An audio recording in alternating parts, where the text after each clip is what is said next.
ለታቦቱ እንኳን አለ ታቦቱ ላይ ላለው ስም ነው የምንሰግደው። ዲስማች ቤተክርስቲያን ተጠንቅቃል።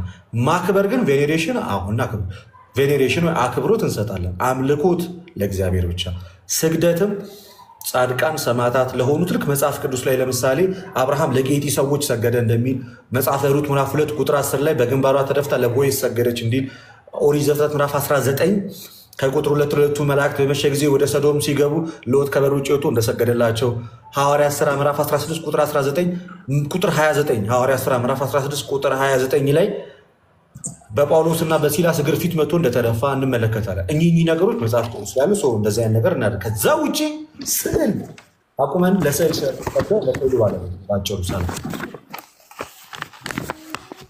እሺ ልደትዬ፣ ስለዚህ እኔ ማለት ነው ስዕል ባይኖረኝ እንዲሁ ለእግዚአብሔር ዝም ብዬ ስግደቴንና አምልኮዬን መስጠት እችላለሁ ማለት ነው። ኤግዛክትሊ ይቻላል። ይቻላል። እሺ ተመለሰልሽ? አሁን በደንብ ተመልሶልኛል። ምክንያቱም የእግዚአብሔር ቃል ዘጸአት 4:15 ላይ እግዚአብሔር በኮሬብ በእሳት ውስጥ ሆኖ በተናገራችሁ ጊዜ መልኩን ከቶ አላያችሁም እጅጉኑ ተጠንቀቁ ስለሚል ማለት ነው። ትክክል። ይቻላልሽ። እሺ ክርስቶስ በፊታችሁ እንደተሳለ ሆኖ ይላል አይደል? ጳውሎስ ደግሞ ገላትያ ላይ ስለዚህ ክርስቶስ እንደተሳለ ሆኖ ማለት በአእምሯችን ፒክቸር ማድረግ ግን እንችላለን አይደል? እንችላለን።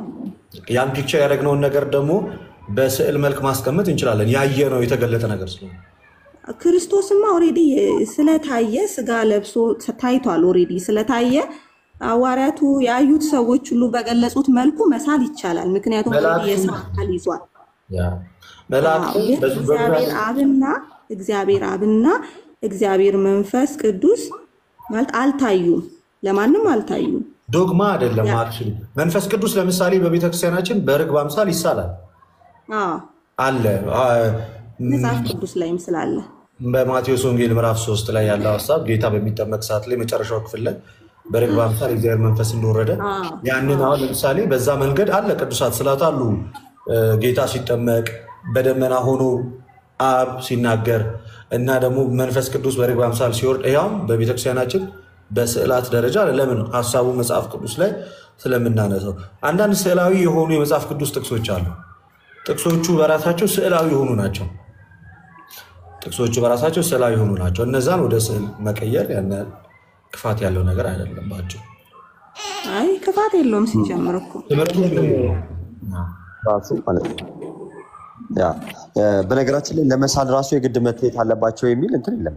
ለምሳሌ ዘጸአት 25 ቅድም ልደት ያነበበልን ላይ ኪሩቤልን ሲል ታይተውት አይደለም፣ ገላጭ ነው እንደተባለው፣ ቅድም እንደተባለው ገላጭ ነው። ለምሳሌ የሥላሴን ስዕል ብናይ ምንድነው በዘመናት የሸመገለ የሚለውን ሐሳብ እንይዛለን። እኔን ያየ አብን አየ አለ ጌታ። አያችሁ ጌታ እርሱ ክርስቶስን ማየት ማንንም ማየት ነው አለ፣ አብን ማየት ነው አለ። እኔና አብ አንድ ነን አለ። ስለዚህ ቤተክርስቲያን ከነዚህ ነገሮች አንጻር ታደርግና በሸመገለ አንጻር አድርጋ ታርጓች። ለምን በዘመናት የሸመገለ የሚለውን ቃል ትይዝና ማለት ነው። ስለዚህ ከዚህ አንጻር ነው እና ስዕሎች ትምህርታዊ መግለጫ ናቸው፣ ማስተማሪያ ናቸው እንደተባለው ቀደም ልደት ያሳየን አለ። ለምሳሌ ሐዋርያት ሥራ ምዕራፍ 7 ከቁጥር 55 ጀምሮ ያለውን ስታይ ምንን አየን? መንፈስ ቅዱስ ሞላበት፣ ሰማያት ተከፍቶ አየ። ኦኬ እግዚአብሔርን አየ። እግዚአብሔርን ክብር እንግዲህ በአብ ቀኝ ደግሞ ማንን ተመለከትኩ ይለናል፣ ደግሞ የሰው ልጅ ደግሞ አየው ይላል። ይህንን ደግሞ ቅድም በእስጢፋኖስ እንግዲህ ቀዳሚ ሰማዕት በእርሱ ምን አየ? ትምህርት ተማርን ማለት ነው። አሁን ለምሳሌ ይህንን ቅድም እንዳለው መስማት የማይችሉ ሰዎች ተውት። መሰረተ ትምህርት መቼ ነው የተስፋፋው? ኦኬ ሰዎች አንብበው መረዳት የጀመሩት መቼ ነው አይደለ? ስለዚህ እንደነዚህ አይነት ነገሮችን በስዕላት ቤተክርስቲያን ታስተምርባቸዋለች፣ ታሳየባቸዋለች በደንብ ስለሚገልጡላት ማለት ነው። እና ከዚህ አንጻር ነው ሰላምዬ ልደቱ እኮ ቃልት ያሰማልን። ቴንክ ዩ ባሮክ። ቆንጆ መምህር ነው፣ በጣም ቆንጆ አስተማሪ። ሰላምዬ በርቺ፣ አንቺም እግዚአብሔር ደግሞ ነገሮችን እንዲግለጥልሽ ጎበዝ፣ በርቺ። እሺ ባሮክዬ። እና ደግሞ ልደትዬ ቅዱስ ቁርባን ላይ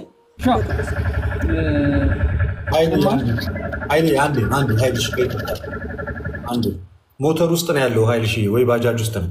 ድምፅ ስላለ አንዴ ጠብቀን ከእህታችን ጋር እንጨርስ። በጣም ከታለ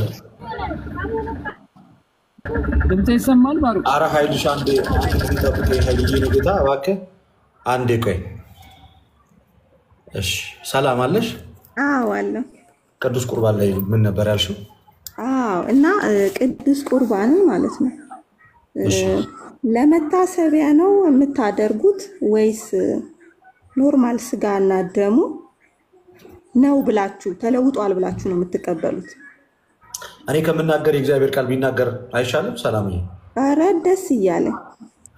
እምነታችን ምንድነው መሰለሽ? ቅዱስ ቁርባን እውነተኛ የጌታ ስጋና ደም ነው። በቃ አለቅ። እውነተኛ አማናዊ እውነተኛ የጌታ ስጋና ደም የምንበላው ወይ የምንበላው እንጀራ የምንቆርሰው እንጀራ የምንጠጣው ወይ እውነተኛ የጌታ ስጋና ደም ነው። ይህንን ያለው ልደተ ቃል ወይ ባሮክ ወይ ሰሟን አይደለም። የጌታ ቃል ሲናገር በዮሐንስ ወንጌል ላይ እንደዚህ ይላል። ዮሐንስ ወንጌል ምዕራፍ 6 ከቁጥር 51 ጀምሮ እንደዚህ ይላል። ከሰማይ የወረደ ሕያው እንጀራ እኔ ነኝ ያለ ጌታ። ሰው ከዚህ እንጀራ ቢበላ ለዘላለም ይኖራል። እኔም ስለ ዓለም ሕይወት የምሰጠው እንጀራ ስጋዬ ነው አለ ጌታ። እንግዲህ አይሁድ ይህ ሰው ስጋውን ልንበላ ይሰጠን ዘንድ እንዴት ይችላል ብሎ እርስ በርሳቸው ተከራከሩ። ስለዚህ ኢየሱስ ሲያብራራ እንዲህ አላቸው፣ እውነት እውነት እላችኋለሁ የሰው ልጅ ስጋ ካልበላችሁ ደሙንም ካልጠጣችሁ በራሳችሁ ሕይወት የላችሁም። ስጋዬን የሚበላ ደሜንም የሚጠጣ የዘላለም ሕይወት አለው፣ እኔም በመጨረሻ ቀን አስነሳዋለሁ። ስጋዬም እውነተኛ መብል ነው፣ ደሜም እውነተኛ መጠጥ ነው። ስጋዬን የሚበላ ደሜን የሚጠጣ እኔም በእርሱ እኖራለሁ፣ እርሱም በእኔ ይኖራል አለ። ሰላምዬ እዚህ ጋር ጌታን ብሎ ተናገረ። ስጋዬን የሚበላ ደሜን የሚጠጣ የዘላለም ምን አለዋል? የዘላለም ሕይወት አለዋል። ስጋዬ ደግሞ ምንድን ነው አለ? እውነተኛ አላረለ ስጋዬ እውነተኛ መብል ነው፣ ደሜ እውነተኛ መጠጥ ነው አለ ጌታ። በትምህርት ደረጃ ይሄንን አስተማረ። በትምህርት ደረጃ ይሄንን ካስተማረ በኋላ ማቴዎስ ወንጌል ላይ ደግሞ ራሱ ክርስቶስ ስጋውና ደሙን ሲሰጣቸው ደግሞ እንመለከታለን።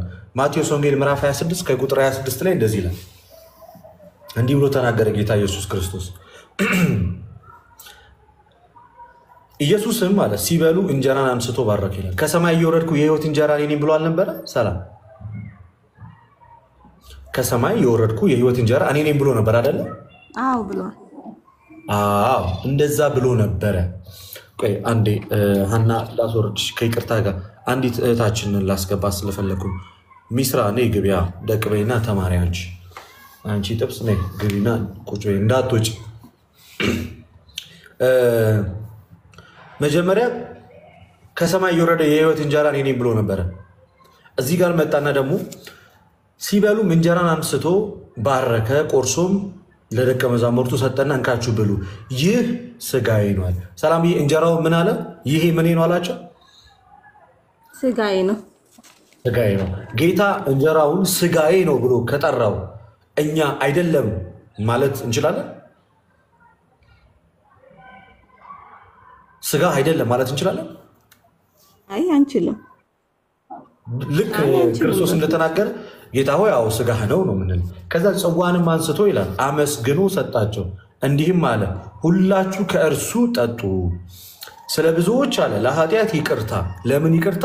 ለኃጢአት ይቅርታ የሚፈስ የሐዲስ ኪዳን ደሜ ይህ ነው አለ።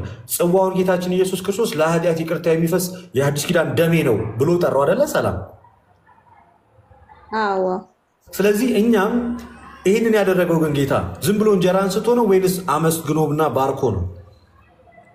ባርኮና አመስግኖ። ልክ እንደዛው እኛም በቤተ ክርስቲያናችን በቅዳሴው ጸሎት ልክ ቅዳሴው ሊጠናቀቅ ትንሽ ደቂቃዎች ሲቀሩት ከጸሎቱ በኋላ ጽዋውን እኛም ይህ የክርስቶስ ደም ነው፣ ከጸሎቱ በኋላ እንጀራውንም ይህ የክርስቶስ ስጋ ነው ብለን በእምነት እንቀበላለን። ልክ ክርስቶስ እዚህ ጋር ስጋዬ እውነተኛ ነው ደሜ እውነተኛ መጠጥ ነው እንዳለ ለሐዋርያትም ካመሰገነና ከባረከ በኋላ ስጋዬን ብሉ ደሜን ጠጡ ብሎ እንደሰጣቸው ልክ እንደዛኛም ይህ እውነትም ስጋህ ነው ይህ እውነትም ደሜ ነው ብለን ጌታ እንዳስተማረ እንቀበላለን። ስለዚህ ይለወጣል ምናምን ወይኑ የወይንነቱን ባህሪ በፍጹም አይለቅም። ወይኑ የወይንነት ሰብስታንሱን ምንም አይነት ለውጥ የለውም። ያው ራሱን እንጀራውን ከእንጀራነት ተቀይሮ እዚህ ጋር እንደምታዩት አይነት ይሄ ያለ የሰው ስጋ እኛ የሰው ስጋ ያለ እንደዚህ አይነት እንደዛም አይደለም የሚሆነው። በሚታየው ነገር ታንጀብል በሆነው በሚዳሰሰው በሚነካው ነገር ስፒሪቹዋሊ የመለኮትን ስጋና ደም ግን እንበላለን እንጠጣለን ነው። በሚታየው ነገር የማይታየው የእግዚአብሔርን ጸጋ እንቀበልበታለን። ዳትስ ኢት። ሌላ የተለየ ነገር የለውም። ከዛ የተነሳ አማናዊ ነው የምንለው ለዛ ነው እንጂ የሆነ ወደ ደምነት እየተለወጠ ከዛ ወደ ስጋ ያለ አይደል ስጋ ጥሬ ስጋ ወይ ስንበላ ሴንስ እንደምናደርገው ወደዛ እየተለወጠ የሚባል ትምህርት የለንም። እሺ እንደዛ አይደለም። ኦኬ ልጨምርልሽና ግን እዛ ጋር ማለት ነው ዮሐንስ 6:54 ላይ ልክ አሁን አንተ ካልከው በኋላ በእርሱ እኖራለሁ ካለ በኋላ ደቀ መዛሙርቶቹ እዚህ ጋር ግራ ተጋቡ አይደለ? የሚያስጨንቅ ንግግር ነው፣ ማን ይሄንን ሊሰማ ይችላል አሉት አይደል? ከዛ ኢየሱስ ክርስቶስ ዝቅ ብሎ ኢየሱስ ክርስቶስ እንደዚህ አለ፣ እንዲህም የሰው ልጅ አስቀድሞ ወደ ነበረበት ሲወጣ ብታዩ እንዴት ይሆናል? ሕይወትስ የሚሰጥ መንፈስ ነው፣ ስጋን ምንም አይጠቅምም። እኔ የነገርኳችሁ ቃል መንፈስ ነው ሕይወትም ነው አለ። ስለዚህ ይሄ ስጋ በመንፈስ ቅዱስ ሚስጥራት ኃይል ነው ተለውጧል ብላችሁ ነው እንጂ የምታምኑት እርግጥ እንደ ካቶሊክ ተለውጦ ነው ብላችሁ አይደለም አይደል? እኛ የምናምነው ከጸሎቱ በኋላ ያ ወይን የክርስቶስ ደም ነው ብለን ነው የምንጠጣው። ከጸሎቱ በኋላ ያን እንጀራ የክርስቶስ ስጋ ነው ብለን ነው የምንበላው እንጂ ሰብስቴንሻል ቼንጅ ይመጣል ብለን እኛ አናምንም። ስለ ካቶሊኩ አይ ዶንት ኖ ኤግዛክትሊ ካቶሊክ እዚህ ላይ ምን ትላለች የሚለውን ነገር መናገር አልችልም። አይ ዶንት ኢቭን ኖ ዲቴል የነሱን። እኔ እንደ አንድ ኦርቶዶክስ ነፍስ የተለየው መለኮት የተዋሃደውን ስጋ እንደምንበላ እናምናለን። ምክንያቱም ጌታ ራሱን አይደለ በመስቀል ላይ የሰዋው ሲሰዋ ሞት አይደለ የሞቱ ውጤት ነው አይደል ይሄ? ስለዚህ የሞቱ ውጤት ከሆነ ነፍስ የተለየው መለኮት የተዋሃደውን ስጋ እንበላለን ብለን ነው የምናምነው እንደ ኦርቶዶክስ እንጂ ሌላ ፋርዘር ዲቴል ተለወጠ አልተለወጠ ወደዚህ ይለወጣል ወደዚህ ይገባል ምናምን ብለን በጣም ብዙ ዲቴል ማብራሪያዎችን ለሚያዩ ሰዎች ሊከብድ ይችላል። እንዲህ አለ፣ ህይወትን የሚሰጥ መንፈስ ነው አለ። ህይወትን ሰጪ የስ መንፈስ ነው። ከጸሎቱ በፊትማ እኮ ወይኑ እኮ ጀስት ኖርማል ወይን ነው። ከጸሎቱ በፊትም እኮ እንጀራው ጀስት ኖርማል እንጀራ ነው። ጀስት ኖርማል ነገር ነው። የእግዚአብሔር መንፈስ ሲዋሃደው ነው ሲቀላቀለው ነው ህይወትን የሚሰጠው። ለዛ ነው ስጋንም ከዛ ቀጠል አለና ህይወትን የሚሰጥ መንፈስ ነው አለ። ስጋ ምንም አይጠቅምም፣ እኔ የነገርኳችሁ ቃል መንፈስ ነው ህይወትም ነው አለ። እዚህ ጋር ሲናገር ስጋ ምንም አይጠቅምም ሲል ቅዱስ ቁርባኑ የጌታ ስጋ አይጠቅምም እያለ አይደለም። እንደዛ ካለ ክርስቶስ የራሱን ስጋ አይጠቅምም እያለ ማለት እኮ ነው። ሮንግ ኢንተርፕሪቴሽን ስለራሱ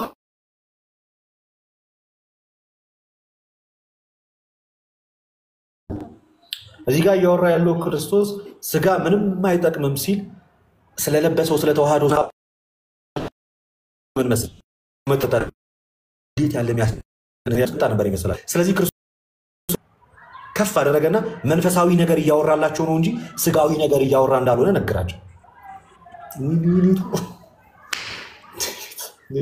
አሁን ምታል ኔትወርክ በጣም ነው የሚያስቸግረው።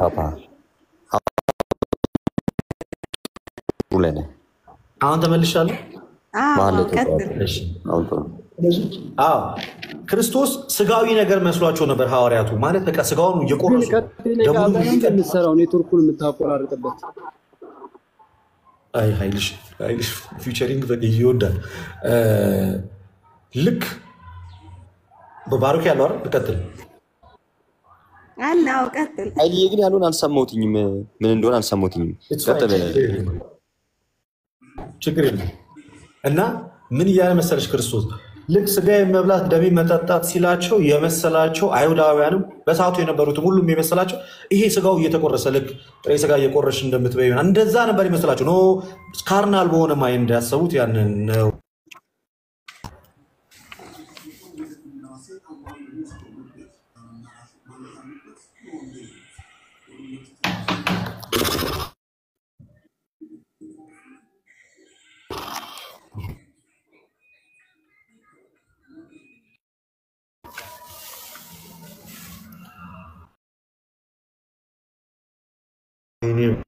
እንውጋው መሰለኝ በጸሎት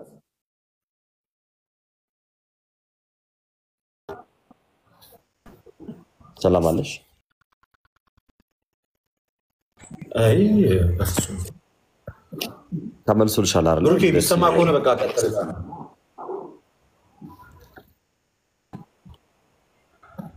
በቃ ቀጥለው ውርቂ ያስረዳት። እሺ ሰላም ያለሽ ልደት ያለሽን አንድ ጊዜ ሰምራይዝ ላድርግሽ በአጠር ከጸሎት በፊት ያ ህብስትና ወይን ምንድን ነበር? ህብስትና ወይን ብቻ ነበር ከጸሎት ምን በፊት አይደለ? ከዛ ጌታችን መድኃኒታችን ኢየሱስ ክርስቶስ ሲያከብረው ግን ምን ሆነ? እውነተኛ ስጋና ደሙ ሆነ። አይሹ ህብስትን አነሳ አይደለ? ከሰማይ የወረደ እንጀራ እኔ ነኝ አለ። ሰው ከዚህ ይበላል ያለው እዚህ እንጀራ ያ ከዚህ ብሎ የገለጠው የሚታይ እንጀራ ነበር አልነበረም? ወይም ቂጣ ዳቦም በይው ቂጣም በይው የሚታይ ቂጣ በደንብ አስተቢ። የሚታየውን ቂጣ አነሳና ምን አደረገ? ጸሎት አደረገ አይደል? ካነሳ በኋላ መልሶ ያንን ቂጣ ካነሳ በኋላ እንኩ ይሄን ቂጣ ነው ያለው ወይስ ስጋዬ ብሎ ነው የጠራው? ያንን ስጋዬ ብሎ ነው የጠራው። አየሹ ምን አለ? ሰው ከዚህ እንጀራ ቢበላ ለዘላለም ይኖራል ካለ በኋላ እኔ ስለ ዓለም ህይወት ስለምን ስለ ዓለም ህይወት የምሰጠው እንጀራ ስጋዬ ነው አለ። ስለ ዓለም ህይወት የሚሰጠው ምኑ ነው? ስጋው። ስለዚህ ያንን ቂጣ ከመጸለዩ በፊት መጽሐፉ ቂጣ እንዳነሳ ይነግረናል። ጸሎት ካደረገ በኋላ ግን ምን ብሎ ጠራው? ጌታ ምን ብሎ ጠራው? ስጋዬ ብሎ ጠራው። ከዛ ስጋዬ እውነተኛ መብል ደሜም እውነተኛ መጠጥ ነውና ብሎ አለ ማለት ነው። ኦኬ ለዛ ግልጽ ያሉልን ነገር ካለ ተመልሻለሁ። ባሮኬኒ ተመልሰሃል ልደቱ እኮ። ስለዚህ ባሮክ እንዳስረዳሽ ነው እኔም እንደነገርኩሽ እውነተኛ የጌታን ቅዱስ ስጋና ክቡር ደም ነው የምንቀበለው። እኛ ይለዋወጣል እንደዚህ የሚል ብዙ ማብራሪያዎች ውስጥ አንገባም። ከጸሎቱ በኋላ ግን ስንወስድ በእምነት በመንፈስ እውነተኛ የክርስቶስ ስጋና ደም ብለን እንደምንቀበል ነው የምንናገረው። እና አንድ ጥቅስ ልጨምርልሽ። አንደኛ ቆሮንቶስ ላይ ጳውሎስ እንደዚህ ይላል ቁጥር 16 ላይ አንደኛ ቆሮንቶስ ምዕራፍ 10 ቁጥር 16 ላይ የምንባረከው የበረከት ጽዋ አለ የምንባረከው የበረከት ጽዋ ከክርስቶስ ደም ጋር ህብረት ያለው አይደለምን አለ። የምንቆርሰውስ እንጀራ ከክርስቶስ ስጋ ጋር ህብረት ያለው አይደለምን? ስለዚህ የምንባረከው የበረከት ጽዋ ከክርስቶስ ደም ጋር ምን አለው እያለ ነው ጳውሎስ። ሰላም ህብረት አለው እያለ ነው አይደል? እንጀራውም ደግሞ ከክርስቶስ ስጋ ጋር ህብረት አለው አለ። አንድ እንጀራ ስለሆነ እኛ ብዙዎች ስንሆን አንድ ስጋ ነን አለ። አንድ ስጋ የሚያደርገን ያ አንዱ እንጀራ ነው። ምን ተብሎ የተጠራ? የክርስቶስ ኢየሱስ ስጋ ተብሎ የተጠራው እና ስለዚህ ጽዋው ከክርስቶስ ደም ጋር ፍጹም ህብረት አለው። ለዛም ነው ክርስቶስ ደሜ ነው ያለው። እንጀራውም ከክርስቶስ ስጋ ጋር ፍጹም ህብረት አለው። ለዛ ነው ክርስቶስ ስጋዬ ነው ያለው። ስለዚህ ስንበላና ስንጠጣ የክርስቶስ ስጋና ደም ብለን ነው የምንበላው። መታሰቢያ የሚለው ቃል ከምን አንጻር ነው የመጣው ስንል በምንበላና በምንጠጣ እሱን እንድታስረዳኝ ሉቃስ 22:19 ላይ ያለው ሉቃስ 22:19 ማርቆስ 14 ላይም አለ። መታሰቢያ የተባለው ቃል ይህንን ለመታሰቢያ ያድርጉት ያለው ይሄ ወይን የስጋዬ መታሰቢያ ነው አላለም ጌታ። ይሄ እንጀራ የስጋዬ መታሰቢያ ነው ሳይሆን ያለው ስጋዬ ነው ደሜ ነው ካለ በኋላ ለመታሰቢያ ያድርጉት ማለት ጳውሎስ ምን ማለት ነው? ምኑ ነው የምናስበው የሚለውን ነገር ሲያስረዳ ምን ይላል መሰለሽ? ስጋውንም በበላችሁ ደሙንም በጠጣችሁ ሰዓት ላይ ምኑን ትናገራላችሁ አለ ጳውሎስ ሲናገር። ሞቱን ትናገራላችሁ አይደል የሚለው ሞትና ትንሣኤን ትናገራላችሁ። ስለዚህ የምናስበው ስጋውን በበላንና ደሙን በጠጣን ሰዓት ላይ የክርስቶስ ኢየሱስን ሞትና ትንሣኤ ነው። መታሰቢያው ምኑ ነው ማለት ነው? የምን መታሰቢያ ውጤት ነው? የክርስቶስ ኢየሱስ የሞትና ትንሣኤ መታሰቢያ ውጤት ነው። ይህ አማናዊ የቅዱስ ቁርባን በምንወስድበት ሰዓት ላይ ይሄ የኢየሱስ ክርስቶስ የሞቱ ውጤት ነው። ክርስቶስ ሞቶ ተነስቶ የሰጠን ቅዱስ ቁርባን እውነተኛ ስጋ ነው እያልን የክርስቶስን ሞት እና ትንሣኤ እያሰብን እንበላለን። የምናስበው ሞቱን ነው እንጂ ስጋው ጀስት ዝም ብሎ መታሰቢያ የሆነ ስጋ አይደለም። አይ እሱማ በፕሮቴስታንትም እኮ ማለት በፊት ስንወስድ እኛ በፍርሃትና በመንቀጥቀጥ ነው የምንወስደው። ሁላ ከሚወስደው ሰው ይልቅ የማይወስደው ሰው ይበዛል። ግን እውነተኛ የጌታ ስጋና ደም ብለው አይወስዱም። እውነተኛ የጌታ ስጋና ደም ብለው አይወስዱም ፕሮቴስታንቶች። አይ ነው ተብሎ ሳይሆን አሁን ለምሳሌ እኔ አሁን የሉተራን የምቀበለው ነው ብለን ሳይሆን ይገኝበታል በሚለው ማለት ነው። አሁን እናንተ ህብስቱ ወደ ጌታ ኢየሱስ ስጋ ተለወጠ። ኦሬዲ ስግው ቃል ማለት ነው። ወደ ስግው ቃል ነው አይደል የሚለወጠው። እኛ ደግሞ የክርስቶስ ልክ ካህኑ ወይም ደግሞ አገልጋዩ ሲጸልይበት የክርስቶስ እውነተኛ ስጋ በህብስቱ ውስጥ ይገኛል ብለን ማለት ነው። እኛ ይገኛል እንደዛ ያምናሉ። ፔንቴኮስታሎች እንደዛ ያምኑ። አብዛኛው ፔንቴ አንቺ የተናገርሽው እምነት የለውም። ሉትራኖች በውስጥና በውጭው የክርስቶስ ኢየሱስ ወይም ደግሞ ሪል ፕሬዘንሱ አለ ብሎ ያምናሉ።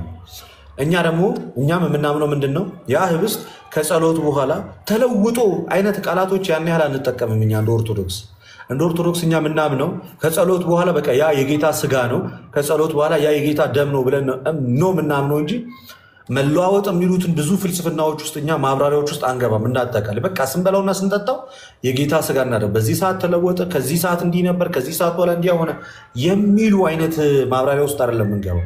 በቃ ከጸሎቱ በኋላ ከቅዳሴው ጸሎት በኋላ አፍተር ኢንቮኬሽን ይለዋል ወይን ቢካም ብለድ ኦፍ ጂሰስ ክራይስት። በቃ ከጸሎቱ በኋላ በቃ ያ የክርስቶስ ኢየሱስ ደም ነው፣ በቃ አለቀ። ከጸሎቱ በኋላ ያ የኢየሱስ ክርስቶስ ስጋ ነው ብለን በቃ አምነን የምንቀበል የኛ እምነት ይሄ ነው። አይ ጥሩ ነው፣ ደስ ይላል በጣም። ስለዚህ በታሪክ ውስጥ ደግሞ ቅዱስ ቁርባን እንደማያድን የተናገረ ማንም የቤተክርስቲያን አባት የለም። ግን በፕሮቴስታንቱ ዘንድ ከምሳሌ በዘለለ በአብዛኛው ፕሮቴስታንት በተለይ በፔንቴኮስታሊዝሙ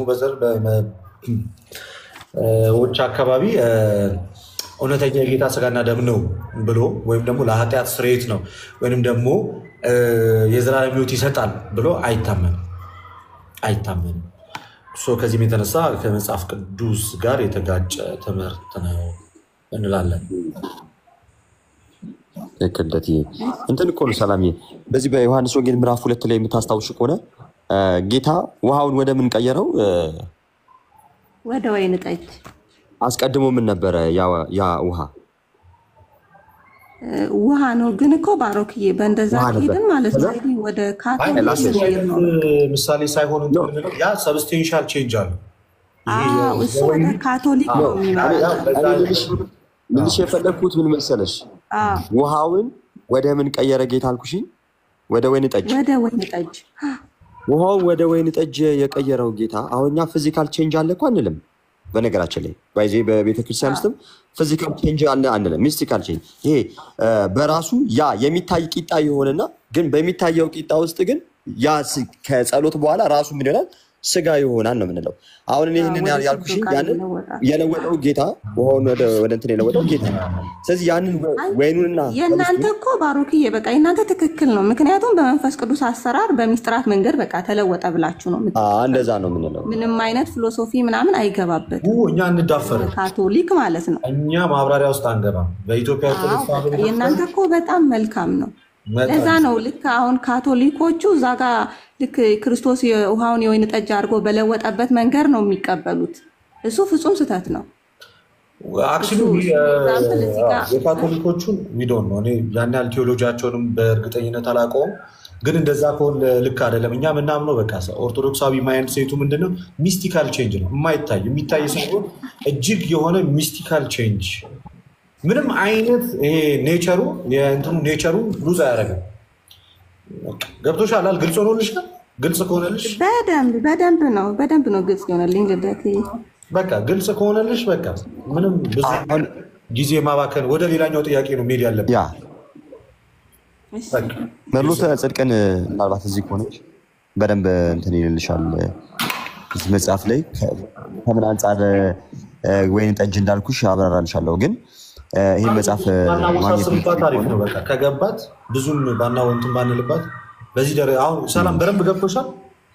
በደንብ ነው ይገባል።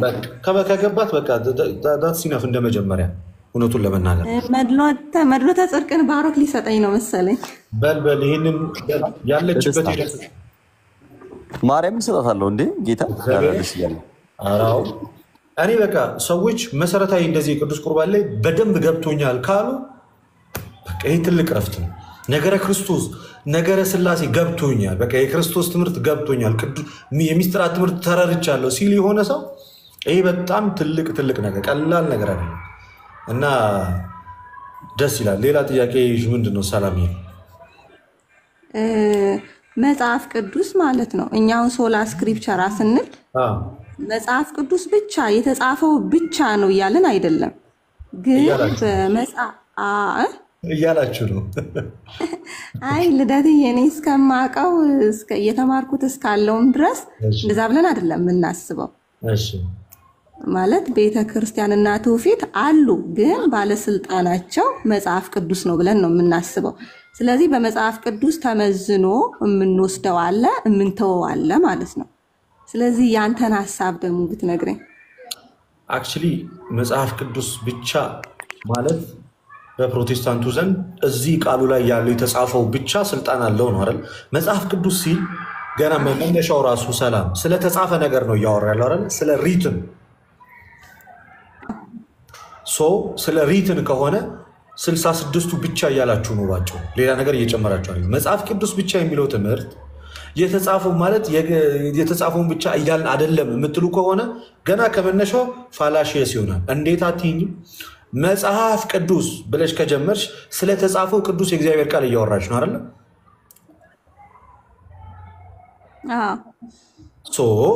እያወራሽ ያለሽው እጅሽ ላይ ስለያሽው ስለ 66ቱ ብቻ ነው። ከዚህ ውጭ ሌላ የለም ነው እያልሽ ያለሽው ባቸው። ከ66ቱ ውጭ ሌላ የለም። ምክንያቱም የተጻፈ ነገር እያወራሽ ነው። ስላልተጻፈው ነገር ማውራት አትችሉም። ግን መጽሐፍ ቅዱስ ሲናገር ምንድን ነው የሚለው? ተሰሎንቄ ላይ ያለውን ነገር ጳውሎስ የእግዚአብሔር ቃል አይበላለጥም ማለት የተጻፈው የእግዚአብሔር ቃልና ያልተጻፈው የእግዚአብሔር ቃል ይበላለጣል። በሐዋርያት የተሰበከው አይበላለጥም። እናንተ ግን የተጻፈውን ብቻ ነው ብልጫ እየሰጣችሁት ያላችሁት። ምክንያቱም መጽሐፍ ቅዱስ ብቻ ስትሉ የተጻፈው ብቻ እያላችሁ ነው። መጽሐፍ ቅዱስን ደግሞ ከጻፉት ሐዋርያቶች ይልቅ ያልጻፉት ይበልጣሉ አይደለ? አዎ በጣም ብዙ ናቸው። አዎ ያልጻፉት የነዛ ሐዋርያት ትምህርት ስልጣናዊ ነው አይደለም? በመጽሐፍ ቅዱስ ተመዝኖ ትክክል ከሆነ ስልጣናዊ ነው እንዴ? የሐዋርያቱን ቃል እኮ ነው ያልኩሽ። አይ ትክክል ነው። እና ታዲያ እንዴ ይኸውልሽ ሁለተኛ ተሰሎንቄ ምዕራፍ 2 ቁጥር 15 ላይ እንደዚህ ይላል፣ እንግዲያስ ወንድሞች ሆይ ጸንታችሁ ቁሙ፣ በቃላችንም ቢሆን በመልእክቶቻችን የተማራችሁትን ወግ ያዙ ይላል። በቃላቸውም ሆነ በመልእክቶቻቸው ያስተላለፉት ቃል ስልጣናዊ ነው አይደለም? ሰሉ ስልጣናዊ ነው። ታዲያ ጳውሎስ እያለ ያለው የተጻፈው ብቻ ሳይሆን በቃላችንም ያስተማርናችሁ ያዙ ነው ያለው። ስለዚህ ሁለቱም ስልጣናዊ ነው አይደለም? አዎ ስልጣናዊ ነው። ሁለቱም የማይሳሳት ነው። በቃላቸው የሰበኩትም በጽሁፋቸው የሚያስቀምጡት ሐዋርያቱ አይደለም? አዎ ይሰማኛል። እሺ ግን ፕሮቴስታንቱ ግን የተጻፈው ብቻ ነው ስልጣናዊ ብለው ነው የሚያስበው። በዚህ መጽሐፍ ቅዱስ ብቻ የሚለው ትምህርት ስህተት ነው እንላለን።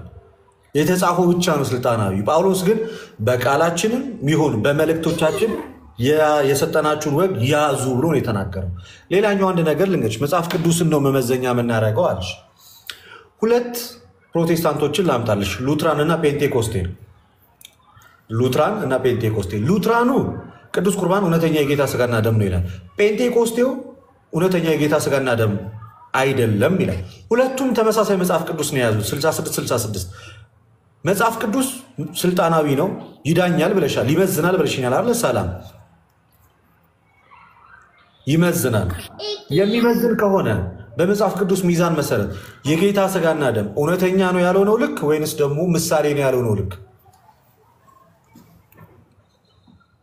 ሁለቱም እኮ ግን እንደ መጽሐፍ ቅዱስ ነው የሄዱት። አንድ እውነት ነው ሊኖር ይችላል እንደ መጽሐፍ ሁለቱም የራሳቸውን ሀሳብ በመጽሐፍ ቅዱስ ነው ያስረዱት፣ በ66ቱ መጽሐፍ ቅዱስ እና መጽሐፍ ቅዱስ የበላይ ባለስልጣን ከሆነና የሚዳኝ ከሆነ ከሁለት አንዳቸውን ልክ ማድረግ አለበት አይደለ? እሱም ብቻ አይደለም። እንደምታውቂው ካልቪኒስቶች የሚባሉት የፕሮቴስታንት ብራንች ክርስቶስ ለዓለም አልሞተም ብለው እንደሚያምኑ ታውቂያለሽ አይደል? አውቃለሁ። ለተመረጡት ብቻ ነው። ውስን ቤዞት ወይም ሊሚትድ አቶንመንት ይላል። ውስን ቤዞት ነው እንጂ ለሁሉም አልሞተም ይላል። እነሱም አንቺ ያሹን 66ቱ መጽሐፍ ቅዱስ ይዘው ነው የሚጠቅሱት። አንቺ ደግሞ ምን ብለሽ ነው የምታምኚው? ክርስቶስ ለዓለም ነው የሞተው ብለሽ ነው የምታምኚው አይደለ?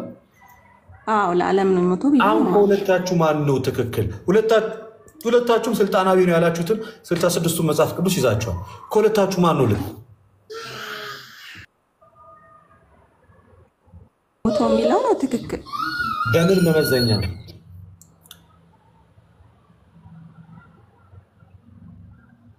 የሁለታችንም መመዘኛ መጽሐፍ ቅዱስ ነው። ግን አየሽ እንደኔ ክርስቶስ ለዓለም ነው የሞተው ነው ትክክል። አንቺ አየሽ ኤግዛክት እንደኔ ያልሽ አየሻል። መጽሐፍ ቅዱስ ብቻ የሚለው ትምህርት የኔ ሐሳብ ብቻ ነው እንጂ የመጽሐፍ ቅዱስን ሐሳብ ስልጣናዊ አታደርጉትም። ለዛ ነው እኮ እነዛም የኔ ነው ልክ ይላሉ፣ አንቺም የኔ ነው ልክ ትላላችሁ። እንደራሳችሁ ሁለታችሁም ልክ ናችሁ እንደራሳችሁ። እንደ መጽሐፍ ቅዱስ ሐሳብ ግን እንዳኝ ካላችሁ ከሁለት አንዳችሁ ነው ልክ የምትሆኑት። አንቺም ልክ ነኝ ትያለሽ፣ እሱም ልክ ነኝ ይላል። የያዛችሁት ተመሳሳይ መጽሐፍ ቅዱስ ነው። ያ አንዱ የያዛችሁት ተመሳሳይ መጽሐፍ ቅዱስ አልዳኛችሁ።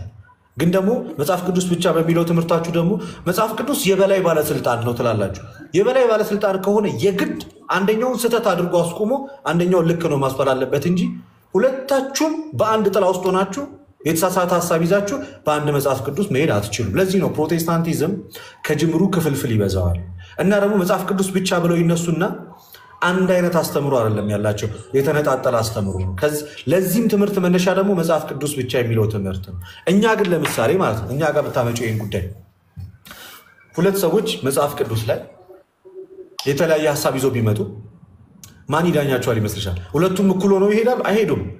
ቤተ ክርስቲያን ትዳኛቸዋለች። ከምን አንጻር? ከመጽሐፍ ቅዱሱና ከትውፊት አንጻር ቤተ ክርስቲያን ታይና አይ ትክክለኛው ትምህርት ይሄ ነው፣ ያኛው ቤተክርስቲያን ትክክለኛ ትምህርት ይሄ ነው፣ የእግዚአብሔር ቃል የተላለፈው ሐዋርያትም የሰበኩት ከሐዋርያትም በኋላ የተነሱ የቤተክርስቲያን አባቶች ያስተማሩት ትክክለኛው ትምህርት ይሄ ነው ብላ ትወስናለች። አልቀበልም ያለው ከቤተክርስቲያን ይለያል።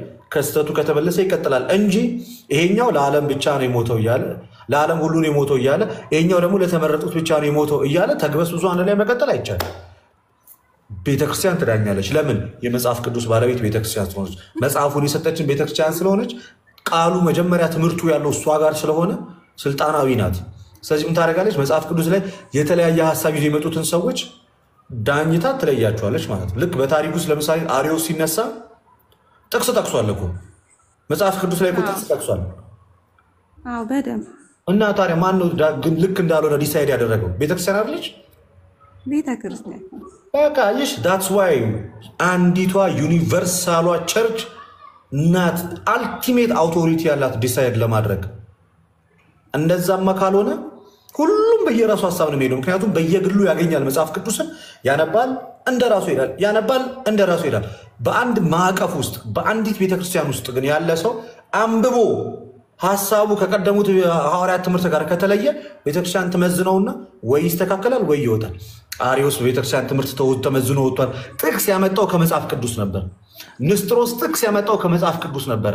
ቤተክርስቲያን ግን ባለስልጣን ስለሆነች ቃሉ የእሷ ስለሆነ ይሄ ነው ልክ ብላ ዲሳይድ እያደረገች ትቀጥላለች። መጽሐፍ ቅዱስ ብቻ የሚለው ትምህርት ከፋፋይ ትምህርት ነው እንጂ አንድነትን የሚያመጣ አይደለም። ስውት ነው። በታሪክ ውስጥም አይታወቅም። መጽሐፍ ቅዱሱ ራሱ እኔ ብቻ ነኝ ራሱ አላለም። በቃላችንም በመልእክቶቻችን ያዙ ነው የሚለው። አደገኛ ትምህርት ነው። በጣም ከፋፋይ ትምህርት ነው መጽሐፍ ቅዱስ ብቻ። ሰውን ወደ በጣም የማይሆን ስህተት ውስጥ የሚመራ አንድ ጴንጤ መጥቶም ሊመልስልሽ አይችልም። ሁለት የተለያየ ሀሳብ ቢኖራችሁ ማን ነው የሚዳኛችሁ ብትያቸው ቃሉ ማን እንዳኛ ቃሉ አሁን ጠራውሽ አንቺን አንድ ካልቪኒስት ባስገባ ሰላም እዚህ ጋር ለተመረጡት ነው የሞተው ብል ማን ነው ልክ አንተ ወይንስ ቃሉ? ኦኬ እሺ አንቺንም መጣና ማን ነው ልክ? ቃሉ መቼ ዳኛችሁ? እዚሁ ጋር ሆናችሁ እሱ ለዓለም ብቻ ይላል፣ ለዓለም ሁሉ ይላል። አንቺ ደግሞ ለተመረጡት ብቻ ብትይ አይዳኛችሁ መጽሐፍ ቅዱስ። አይ በቃ እንደየአረዳዳችን እንቀጥላለን፣ በቃ የየራሳችንን እይታ ይዘን እንቀጥላለን ብለው ነው የሚሄዱት እንጂ መጽሐፍ ቅዱስ ብቻ የሚለው ትምህርት ፕሮቴስታንትን ዳኝቱ አንተ ልክ ነህ አንተ ስተት ነህ ሲላቸው አይተናነቅም። ባይሆን በተቃራኒው የኔ ሀሳብ ልክ ነው ወደሚል ነው። አሁን አንቺ የኔ ነው ልክ አልሽ፣ እሱም የኔ ነው ልክ ይላል። ይመጣና አይ አንተ ነህ የሚል አካል የለም እዛ ጋር። አይ ሰላም ናት ልክ አንተ አይደለህም የሚል አካል የለም። በቃ የየራሱን ይዞ ነው የሚቀጥል። አሪዮስ እና ንስጥሮስ መድረክ ላይ ሲቀርቡ የአሪዮስ ሀሳብ ስህተት ነው፣ ትክክለኛው የቅዱስ አትናቴዎስ ሀሳብ ነው ብላ ቤተክርስቲያን ዲሳይድ አደረገች። የእምነት መግለጫ ጭራሽ ሰጠች። አንድ አምላክ በሚሆን በእግዚአብሔር አብ እናምናለን፣ ሰማይና ምድርን በፈጠረ የሚታዩና የማይታዩ ዓለም ሳይፈጠር ከእርሱ ጋር በነበረ አንድ የአብ ልጅ በሚሆን በአንድ ጌታ በኢየሱስ ክርስቶስ እናምናለን። ከብርሃን የተገኘ ብርሃን፣ ከእውነተኛ አምላክ የተገኘ እውነተኛ አምላክ፣ የተወለደ እንጂ ያልተፈጠረ ብሎ እዚህ ጋር ደግሞ የእስልምናውን ትምህርት ወደ ጎን ያደርገዋል። እንዲህ ያጠራሽ ነው የምትወጣው ቤተክርስቲያን። አገኘሽኝ? ሰላም አረ በደንብ ነው ያገኘው። አይ ሲጀምር እኮ ጴንጤ ላይም ብዙ ጥያቄዎች አሉኝ። ገና ጠይቃለሁ በደንብ ብያለሁ። ምክንያቱም ብዙ ያልተመለሱልኝ ነገሮች አሉኝ። አንድ አለመሆናቸው ራሱ ምክንያቱ ምን እንደሆነ ማወቅ እፈልጋለሁ። ጠይቂ። የኦርቶዶክስ አንድነት በጣም ነው ደስ የሚለውና የሚያስቀናው ማለት በቃ አግባብነት ያለው እንደ መጽሐፍ ቅዱስ ማለት ነው።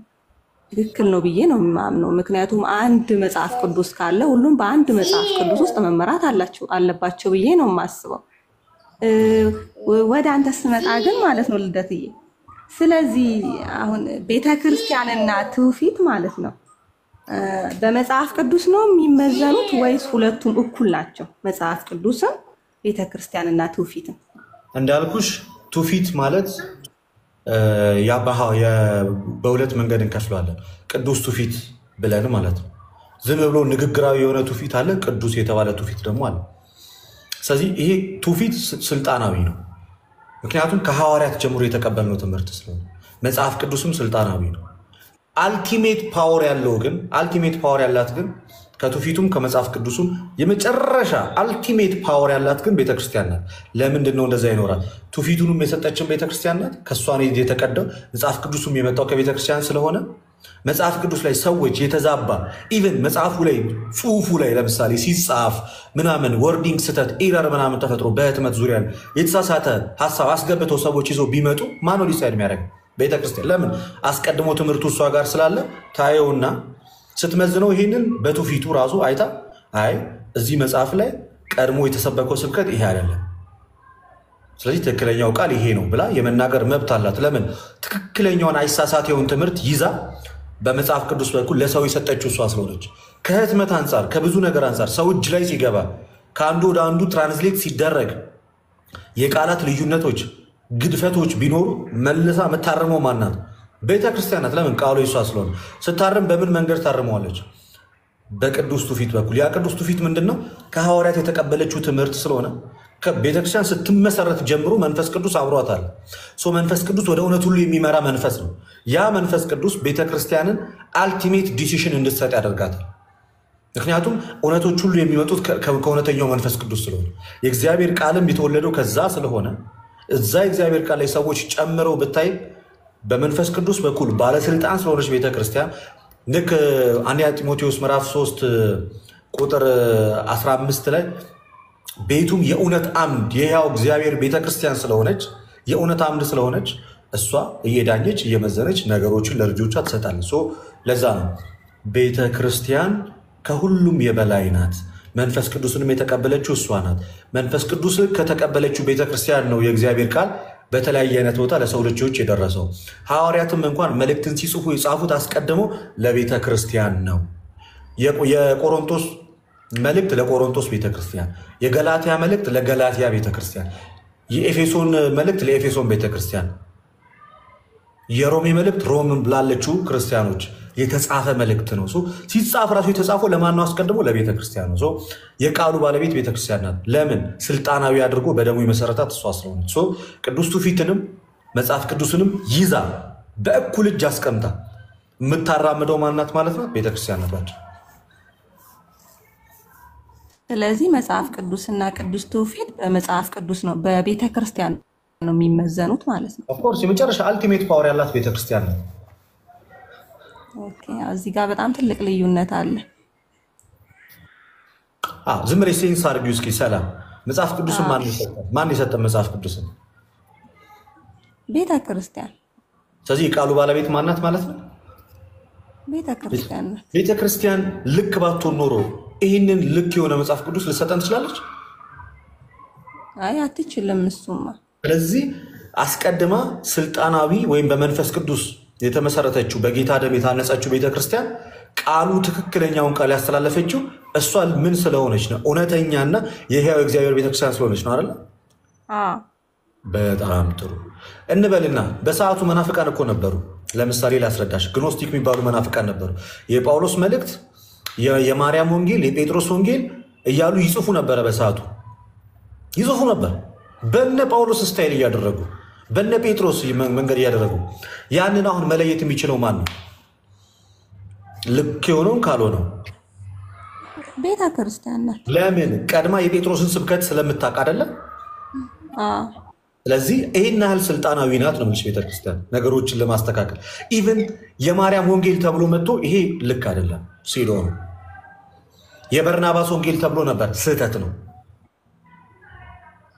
ሌሎች ጳውሎስ የጻፋቸው ምናምን አሉ ተብሎ ሲመጣ መዝና ይሄ አይደለም ብላ ነጥራ አውጥታ የጳውሎስ 14 የጴጥሮስ ስንት ናቸው? አንደኛ ጴጥሮስ ሁለተኛ ጴጥሮስ አይደለ?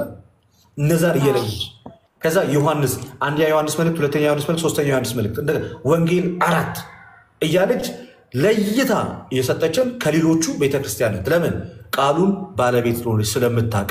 ይህን እንድታደርግ ደግሞ መንፈስ ቅዱስ ምን ስላደረጋት ጉልበትና አቅም ስለሰጣት እንጂ አሁን እስኪ አስቢው እስኪ ሰላም እነ ጳውሎስ መጽሐፍ ቅዱስን በዚህ ልክ እንደዚህ አትመው ነው እንዲለኛ የሰጡን? አይ አይደለም። እሱማ ይህንን የሰበሰበችው ማናት? ቤተ ክርስቲያን። ስለዚህ ስልጣናዊዋ ማናት ማለት ነው።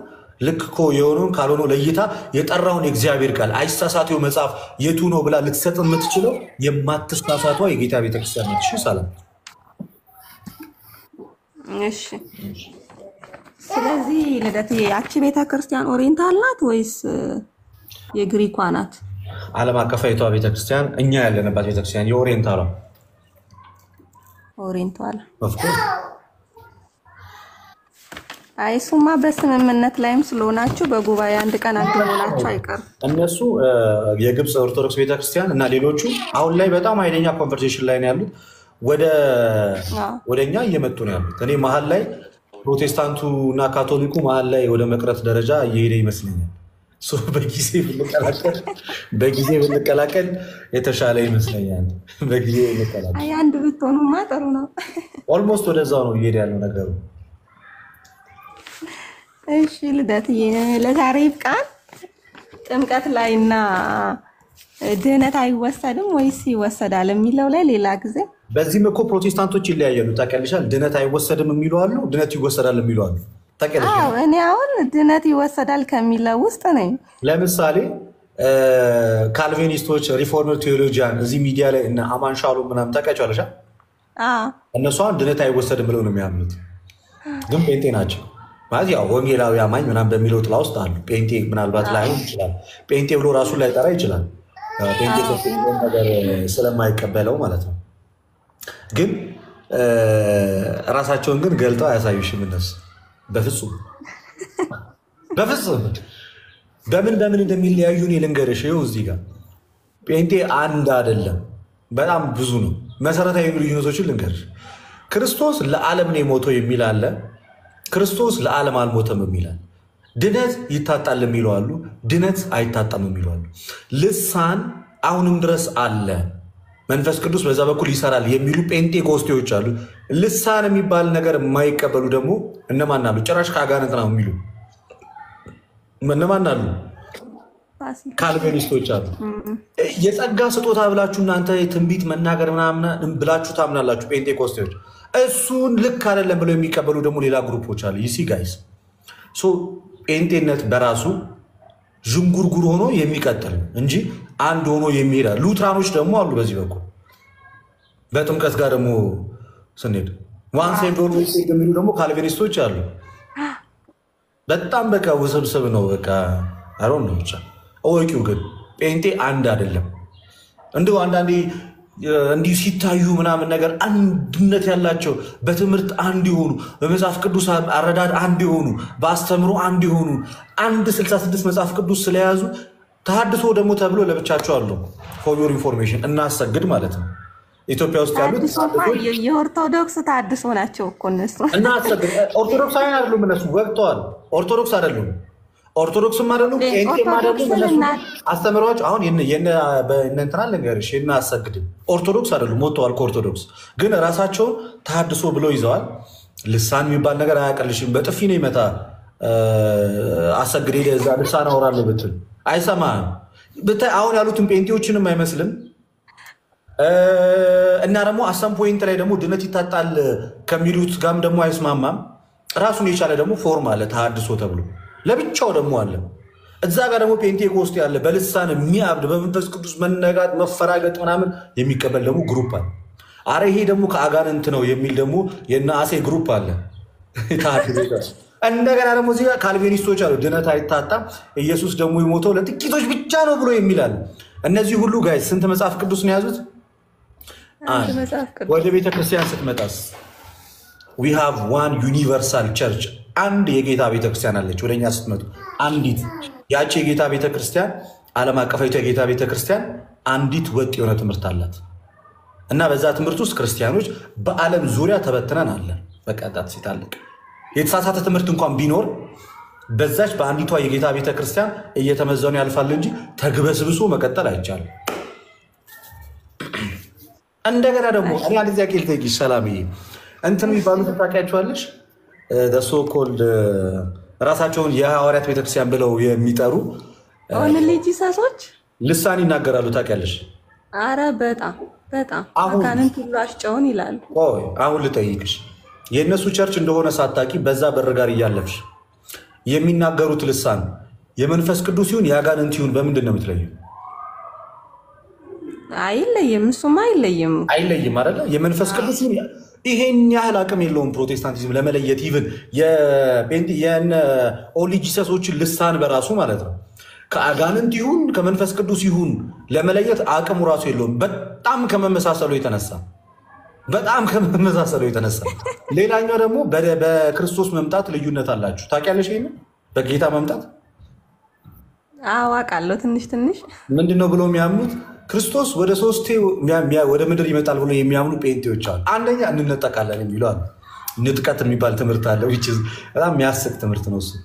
ጌታ ድንገት ይመጣና የተወሰኑ አማኞች ምናምን ፒክ አድርጎ አየር ላይ ያቆያቸውና የሆነች ከባድ ጊዜ ስታልፍ መልሶ ድሮፕ ያደርጋቸዋል። ከዛ 1000 ዓመት የሆነ ተራራ ላይ ያስቀምጣቸውና እዛ ሲበሉ ሲጠጡ ቆይተው ከዛ ለዓለም ፍጻሜ ይመጣና ክርስቶስን የሚያመላልሱ የጴንጤ ግሩፖች አሉ። ንጥቀት የሚባል ትምህርት ያላቸው እነሱ በጣም የሚያሳዝነው እሱ ትምህርት ላይ ምን መሰላቸው? ኢቭን ባልና ሚስት ስጋዊ ግብር እየፈጸሙ እንኳን ቢሆኑበት በዛ ሰዓት ላይ እንኳን ንጥቀት ቢኖር ከሚስት ነጥቆ ነው የሚወስደው። ነቅሎ ማይጋድ ዶክተር ኦፕራሲዮን እያደረገ ንጥቀት ሰዓት ቢደርስ ኦፕራሲዮኑን ሳይጨርስ ይነጠቃል። ባል ኦርቶዶክስ ነው፣ ሚስት ጴንጤ ብትሆንና እንደ አጋጣሚ ግንኙነት እያደረጉ ቢሆን ተለያይተው ሚስት ትወስዳል። እንደዛ ነው ትምህርቱ። ይሄን ንጥቀት ሹፌር ሆነ ኢማጂን ራይት ሹፌሩ ፔንቴ ነው እንበል። እየቀደርኩ አይደለም። ቄስ ትዕግስቱ የሚባሉ አሉ። የሉትራን ቤተክርስቲያን እዚህ አያት አካባቢ ናቸው። ቄስ ትዕግስቱ ይባላል። ሙሉ ስብከታቸውን በንጥቀት ነው የሰማሁት። ለቅላቸዋለሁ ከፈለጋቸው። የራይዱ ሹፌር ፔንቴ ቢሆንና ከኋላ የተሳፈሩት ኦርቶዶክሶች ይሆናል ንጥቀት ቢሆን የራይድ ሹፌሩ ይወስደናል። አንተ ትገለባበጣለህ። ኦፕራሲዮን የሚያደርግሽ ወይ የሚያዋልድሽ ፔንቴ ቢሆን እና በንጥቀት የሚያን ፔንቴ ከሆነ ተወሰደ፣ ተነጠቀ። ኦፕራሲዮኑ ሳያልቅ ልጇን እየወለደች ምናምን ነገር ሙሽራ ሆነው ምናምን የሰርጋቸው ጫጉላቸው ላይ ሆነው ምናምን ንጥቀት ቢደርስ እዛው ትጨርሳል። ኢየሱስ ክርስቶስ! ኧረ ተው በእግዚአብሔር፣ ኧረ በክርስቶስ። በጣም እኮ የሚገርም እኮ ትምህርት እኮ ነው። በኢየሱስ አይሆንም፣ በቃ አይመጣውም። ይሄ ልክ አይደለም። ኧረ በስመ አብ የምር አይነፋም። ኧረ የሙስሊም መሳቂያ ማታርጉ። እኔና ኤፍሬም ባለ ጊዜ በንጥቀት ዙሪያ ላይ ተወያይተን ነበር ከዛሬ 3 ዓመት በፊት። ጌታ ነጥቋችሁ ወዴት ነው የሚወስዳችሁ ምናምን ስለው አላወቀውም። ተነጥቀውና አንዳንዶች ወዴት ነው የሚሄዱ እና በዚህም ልዩነት አለ። ግማሾቹ ደግሞ ይሄን አይቀበሉም። አይ ንጥቀት የሚባል ትምህርት በቃ ጌታ አንዴ ይመጣል፣ ከዛ በምድር ላይ ይፈርዳል፣ ከዛ ይሄዳል፣ በቃ አለቀ ብለው የሚያምኑ ግሩፖች አሉ። አብዛኛው ፕሮቴስታንት ግን የንጥቀትን ትምህርት ይቀበላል። አሁን ብትጠይቂያቸው ተስፋችሁ ምንድን ነው ምናምን ብትያቸው ጴንጤዎች እንነጠቃለን። የት ነው የምትነጠቅ? የት ነው የምትነጠቅ? የት ልትሄድ አያውቀውም። የት ልትቀመጥ? የሆነ አየር ላይ 7 ዓመት የሆነ ዓመት መከራ ይመጣል። እሱ እስኪያልፍ ድረስ ጌታ ደመና ላይ ከጌታ ጋር እንቀመጣል። ከዛ ደግሞ 1000 ዓመት ደግሞ ክርስቶስ መጥቶ ምድር ላይ ይነግሳል ብሎ እኮ የሚያምን ጴንጤ ያለው ልክ አይሁዳዊ ስታይል እምነት። አይሁዶች ገና ክርስቶስ ይመጣል፣ በምድር ላይ ይነግሳል፣ መንግስት ይመልሳል ምናምን የሚል በጣም ሰዋዊ እምነት ያላቸዋሉ። አይሁዳውያን አሉ እንደዛ ድረስ አሁንም የሚጠብቁ የመሲሁን መምጣት መጥቶ እንደሄደ ማያምኑ ማለት ነው። ከታች አንድ ኮመንት አላሻለኝም። ልክ እንደዛ ክርስቶስ ምድር ላይ ነቅሎ አረ በቃ ተውት። ሰላምዬ ብቻ ነፍ ነው ልዩነቱ። ምድር ላይ 1000 ዓመት ይነግሳል የሚሉም እንዳሉ ወቅ በዝ እሺ እሱ ላይ የኔን ቸርቼን አስተምሮ ይዤ እመጣለሁ። ያንቺ ምንድን ነው እሱ ላይ እምነትሽ? አሁን አልተዘጋጀሁበትም፣ ተዘጋጅቼ እመጣለሁ። ይሁንና ዛሬ በክርስቶስ ማይ ፔንቴ ፒፕል ባይዞ ትመቹኛላችሁ። ትለያያለህ አይደል? ትለያያለህ እኮ በጣጠስከን። እኔ ምን ላድርግ? ስማኝ፣ እኔ ለምሳሌ አሁን እኔ የማምነው እምነት አለኝ። እኔ ለምሳሌ አዲስ ሰማይና አዲስ ምድር ይመጣል፣ እየተጠቀለለ ምድር ይሄዳል፣ እየተጠቀለለ ሰማይ ይሄዳል የሚል እምነት የለኝም። እኔ ያለኝ እምነት ክርስቶስ አንተ ስንት ይመጣል ታስበው? አንዴ ንጥቀት አትቀበልም ሆነ ነገርኩ እኮ በቃ ሊፈርድና ሊወስድ ነው የሚመጣው። በቃ አለቀ። የኔ እምነት እንነጠቃለን ብለው የሚያምኑ ደግሞ አሉ፣ በተስፋ የሚጠብቁ። አሜሪካ ላይ የሆነ ሰዓት ላይ ሴፕቴምበር ላይ ይመጣል ተብሎ ነው። የትኛው ነው እንነጠቃለን? ወዴት ነው የሚነጠቀው? እኔ ምን አሜሪካ ላይ ንጥቀታቸውን እየሸጡ ነበር። ኃይል የሆነ ሰዓት ጣራ ላይ ሊወጣ ጣራ ላይ ወጥቶ እንነጠቃለን ያለም ነበር ድሮ። መለክ እሱማ ጨዋታ እየጠበቁ በቃ ሴፕቴምበር አናልፍም ተብሎ የሆነ 2025 ላይ ደረሰ ሳይነጠቁ። ምን አትነጠቁም ብሎ ነገር የለም። ብዙ ነው ድራማው ብዙ ነው እና እውነቱ ላይ ስንሄድ ግን ቀለሜ እንደዛ ነው የሚያምነው ኤርሚያስ። እሺ አሁን አንዲት ልጅ ገብታለች። እስኪ ከተሐድሶ ከየት ቤተ እምነት ነሽ ናርዶስ ንገሪኝ እስኪ። የአንቺ ቤተ እምነት ሁሉ ግራ ይገባኛል። የኢትዮጵያው ተሐድሶ ነሽ? የውጭው ተሐድሶ ነሽ? ጴንጤ ነሽ? ካልቬኒስት ነሽ? ሉትራን ነሽ? የትኛው ነሽ? እስኪ አንቺ አሁን ናርዶስ እንኳን ደህና መጣሽ። ጥያቄ ነበረ። የት ቤተ እምነት ነሽ? ለይልኝ እስኪ አንቺ አሁን ተሐድሶ ተብለው እናሰግድ ጋር ነሽ ወይንስ ጴንጤኮስቴ ነሽ? መምህር አሰገድ ጋር ነኝ እኔ። አንቺ ተሐድሶ ጋር ልሳን ትቀበያለሽ? የጸጋ ስጦታ ስለሆነ ግን እንዴት ማጠቃቀም የራሱ የሆነ ያስተምራል። አሰግድ ግን እኮ አያምንም። እንዴት ነው ታዲያ አሰግድ የማያምነውን አንቺ የምታምኚው? ቀበለም ያለ እስኪ በማስረጃ አሰገድ ልሳን አልቀበልም ይላል። አሰገድ ልሳንን ይቀበላል። ነገር ግን አረ ጋይስ ሄሉን ጥሩልኝ። አሁን ፔንቴዎች የሚናገሩትን ልሳን አሰግድ ይቀበላል? አሁን ላይ የሚናገሩትን ኖ አይደለም። መጽሐፍ ቅዱስ አንድ አዳምጪ። ጴንጤዎች አሁን ላይ በየአዳራሻቸው የሚናገሩትን ልሳን ለሄሉ ሼር አድርጉላት ጋይስ። አሁን ላይ ጴንጤዎች በየአዳራሻቸው ምላስን ከምላስ ጋር እያገጣጠሙ የሚያወጡትን ልሳን ይቀበላል አሰግድ? እሱን ትቀበያለሽ አንቺ? እሱን ትቀበያለሽ አንቺ? አየህ በቃ የጴንጤቆስጤ ልሳን አትቀበይም ማለት። እሺ ድነት ይታጣል ብለሽ ታምኛለሽ አንቺ?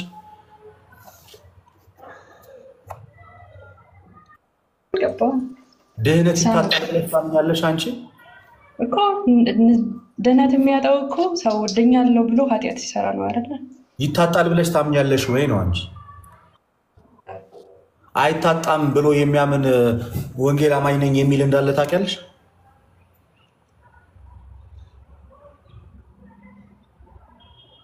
ድነት አይታጣም ይኖራል። አላውቅም። አሁን ሁለታችሁ የያዛችሁት የኦርቶዶክስ መጽሐፍ ቅዱስ አይደለም፣ የኦርቶዶክስን አይደለም የያዛችሁት፣ 66ቱን ነው የያዛችሁት አይደለ? መረዳት ነው።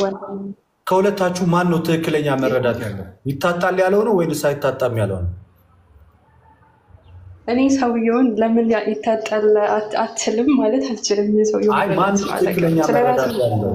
ትክክለኛ መረዳት ያለው ትክክለኛ እግዚአብሔር ቃል መረዳት እኮ ስለ ራሴ ሳወራ ግን መጽሐፍ ቅዱስን አንቺ የእግዚአብሔር ቃልን ይዘሽ ነገ ቃሉ ትክክል ይሁን አይሁን የሚለውን መለየት አትችይም እኮ።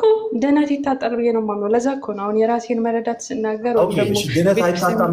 አንቺ ድነት ይታጣል ብለሽ ያገኘሽው ከምኑ ነው? ከመጽሐፍ ቅዱሱ። ያው የሰው ልጅ ንስሐ መግባት አለበት ክርስቶስን ተቀብሎ። ገብቶኛል። አሁን አንቺ መጽሐፍ ቅዱስን ስታነቢ ድህነት ይታጣል ብሎ ነገረሽ አይደለ? ሳይሆን የሰው ሰው እንደሚገባ መኖር አለበት፣ እንደ ክርስቲያን መኖር አለበት። ካልሆነ ግን ድህነቱን ግን ያጣል ብሎ ነገረሽ መጽሐፍ አይደለ? ያ ባይዘወይ በጣም እኔ ከምን አንጻር መሰለ ሰዎች በኃጢአት ምክንያት ነው አይደለ ከእግዚአብሔር ጋር ይጣሉት። አንዴ ገብቶኛል። አይሆን ልጠይቅሽ አንዴ ተረጋጊ። አሁን አንቺ ስታነቢው ድህነት ሰው በኃጢአት ከወደቀ እና በንስሐ ካልተመለሰ ድህነት እንደሚታጣ ተረዳሽ አይደለ? ኦፍኮርስ ያ ኃጢአት ስለሆነ ኃጢአት ቢሰራም ባይሰራም ድህነት ግን አይታጣም ብለው ደግሞ የሚያምኑ አንቺ የያሽውን 66 መጽሐፍ ቅዱስ ደግሞ የሚይዙ ደግሞ አሉ። ከሁለታችሁ ትክክለኛ የእግዚአብሔር ቃል መገለጥ ያለው ማጋ ነው? እኔ መጽሐፍ ቅዱሴን ሳነብ ያገኙት ሰዎች ንስሐ መግባት እንዳለባቸው ድህነት ይታጣል ብለው የሚያምኑትን ሰዎች አልቀበልም በራሴ። ስለዚህ ማለት አልችልም። ስለዚህ እነዛ ሰዎች ትክክለኛ የእግዚአብሔር ድህነት አይታጣም ብለው የሚናገሩ ሰዎች እንደ እግዚአብሔር ቃል መሰረት ትክክለኛ የእግዚአብሔር ቃል መረዳት አላቸው?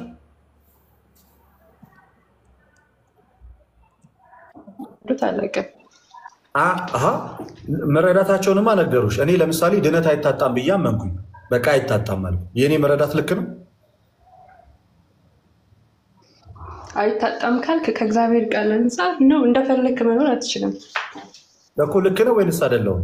ተሳስቻለሁ ወይስ ልክ ነኝ?